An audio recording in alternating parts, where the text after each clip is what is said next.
La CAF peut porter plainte contre vous si vous faites ces erreurs.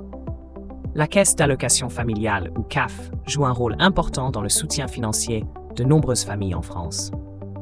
Cependant, des erreurs courantes peuvent entraîner des conséquences financières importantes et parfois même des sanctions.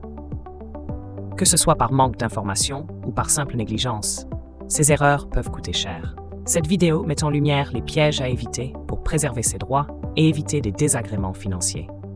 Découvrez comment naviguer sereinement dans vos démarches avec la CAF et assurer une gestion optimale de vos allocations familiales. Définition de la fraude sociale.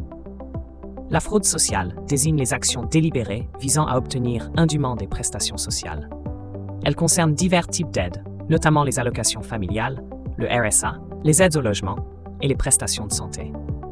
La Caisse d'allocation familiale, ou CAF, définit la fraude comme toute déclaration inexacte ou omission volontaire ayant pour but de percevoir des avantages financiers non mérités.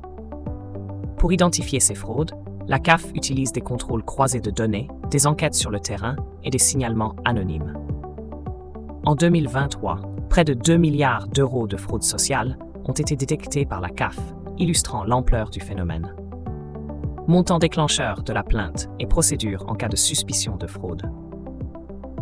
La Caisse d'allocation familiale, ou CAF, peut porter plainte pour fraude sociale dès lors que le montant fraudé dépasse 30 912 euros. Lorsqu'une suspicion de fraude est détectée, une enquête interne est immédiatement lancée. Cette investigation inclut des vérifications approfondies des déclarations et des contrôles sur place. Si les soupçons se confirment, un rapport détaillé est transmis au procureur de la République, qui décide alors des suites judiciaires à donner.